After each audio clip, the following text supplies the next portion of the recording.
Nous sommes le lundi 6 mai et voici les titres.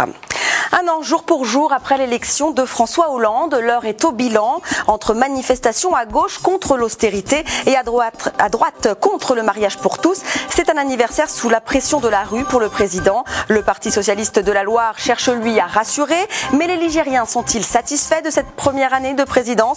Ont-ils confiance dans le gouvernement de Jean-Marc Ayrault pour redresser le pays? La réponse dans cette édition.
Le changement, c'est maintenant. Ça, c'était il y a un an, jour pour jour. Le 6 mai 2012, François Hollande était élu président de la République. Aujourd'hui, 76% des Français se disent ne pas être satisfaits de la première année du président de la République, selon un sondage BVA. Triste cadeau d'anniversaire, donc.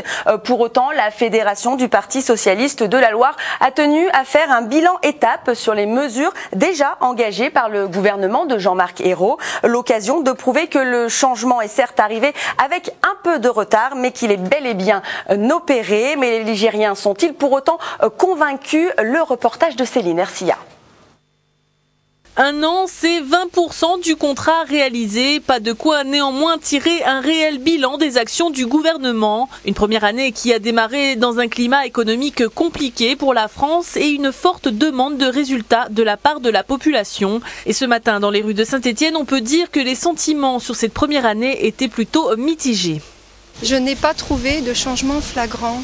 Tout ce qu'il a mis en place depuis le début de l'année, pendant cette année-là, c'est que de la poudre aux yeux. Ça n'apporte rien. C'est nul, c'est catastrophique. Donc là, il faudrait quand même voir autre chose.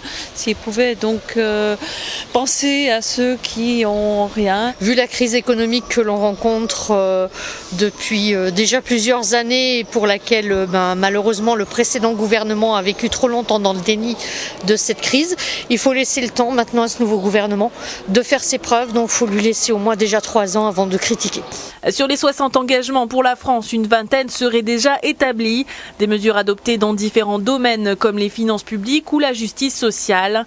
Dans les points importants traités cette année, le Parti socialiste tient à mettre l'accent sur certaines mesures comme la réforme de l'enseignement, le non-cumul des mandats qui devrait être prochainement voté, mais aussi le retour de la retraite à 60 ans. Mais le point le plus important sur lequel sera réellement jugé le gouvernement reste l'emploi et la lutte contre le chômage. Un sujet sur lequel notre département pourrait tirer son épingle du jeu. Nous avons préservé des capacités industrielles très fortes. Il y a 25% de l'emploi salarié dans le département qui est de l'emploi industriel. C'est 2 fois plus que la moyenne nationale. Donc ça, c'est grâce aux PME aujourd'hui qui ont bien traversé la crise, qui ont besoin d'être confortées, aidées. C'est ce que nous faisons précisément avec le gouvernement, avec le crédit d'impôt, avec bien évidemment la Banque publique d'investissement, avec le contrat de génération. Ce sont vraiment des mesures qui sont faites pour les PME innovantes de la Loire industrielle et qui ont du savoir-faire. La Loire aurait donc les atouts pour rebondir grâce au dispositif emploi. Des dispositifs qui, selon le Parti socialiste, devraient montrer leur premier effet positif sur le taux de chômage d'ici quelques mois. Il faudra donc attendre encore un peu pour dresser un nouveau bilan.